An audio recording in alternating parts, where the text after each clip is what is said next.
Stick around. We're going to go Rick and Rick for more on where Nikki Haley stacks up in the race for the nomination. Rick Wilson, political strategist and the Lincoln Project co-founder, joins us. We're going to Rick roll you. Rick, apparently I am alone here, but the Lincoln Project tweets out the only candidate who could announce a presidential run on Valentine's Day and still get no love. Why is she getting no love, Rick?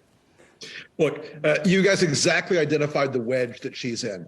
She cannot say that Donald Trump was a bad president and that she will be someone who is better at the job than he is. She cannot make an attack on the MAGA base or an assault on the MAGA base if she ever says anything critical of Trump. The immune system of the Republican Party is wired so that even if they think that Trump should go, they still respond in this reflexive way anytime that someone criticizes him. And so she finds herself in the field where she's going to be a wannabe among all these other people. Look, I think she's probably going to end up coming in second or third place in her own home state at this point. Right now, the mojo is still with Donald Trump. People don't want to admit it. They don't want to think about it. They want to pretend it's not happening. But every poll out there is going to continue to grind this single fact in. Nikki Haley is going to be in the single digits in national polling. No one knows who she is. Every new candidate has to buy their way into the deal. The only person who's truly nationally known is Donald Trump. Even Ron DeSantis only has about 25% name ID nationally. These people have to crawl up a very high curve to get there, and she won't have the money. She won't have the predicate for her campaign. She won't have the time. And, for all the tough talk today, she didn't say, "Oh, I'm going to go after the one guy who defines and dominates the field."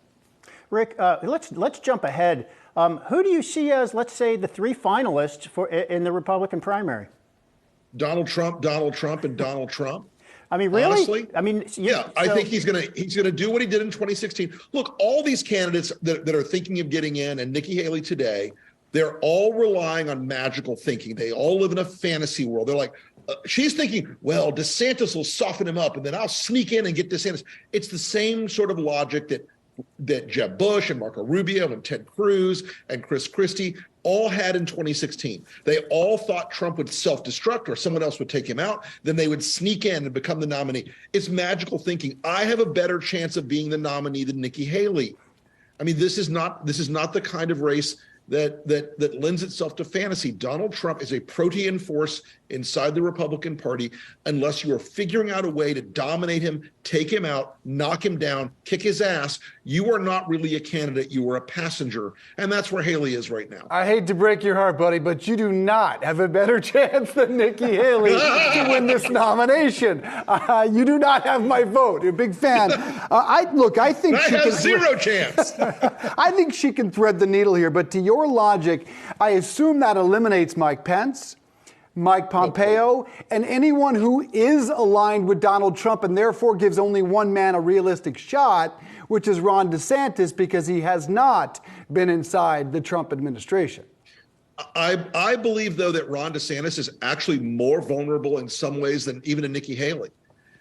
He is a guy who is cosplaying this entire thing. He's faking the whole thing. Mm-hmm. And Trump has a certain feral sense of weakness in people, and he'll start tearing Ron apart, more vigorously than he's done so far, I think, in the near future.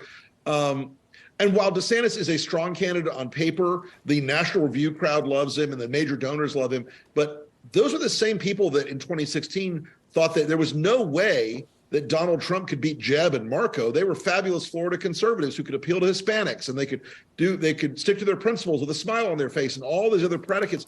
It was all wrong. And the reality of this is that Trump transformed the Republican Party into his personal asset. It's his cult. These are his people. They're not going to go away easily. And Ron DeSantis right now isn't the second best Republican. He's the leading anti-Trump candidate. And we know how the Republican base responds to the anti-Trump candidate. Rick, for our audience here, the anti-woke agenda that DeSantis and some others are now talking a lot about, especially with regard to businesses, is this getting any real traction outside that hardcore MAGA base? Would this have any mainstream appeal in a presidential election? I just saw some survey data that we're coming out with shortly, and it's still preliminary. But the woke attack works on about 6 to 8% of the American population. It is hardcore, super MAGAs. And basically, the people who respond best to the woke stuff are committed Trump voters. They're not going to break off of Trump to go to DeSantis. Why do you want Diet Trump? They're going to stick with that. And it is an esoteric and narrow little linguistic fillip that he's playing in. And no one really cares about it outside of this very narrow window. Woke, the whole woke thing isn't popular with regular voters once they think about it, but it's not the decisive factor in a campaign. The numbers just aren't there. And in a Republican primary, it may be necessary for him to play that role, but it's not sufficient. I agree with you on Diet Trump, but I still think Zero Sugar Trump has a shot here. The one thing America has said is we don't want Biden v. Trump, and that looks like what we may be getting. Rick Wilson, Rick Newman, been a pleasure. Thank you both.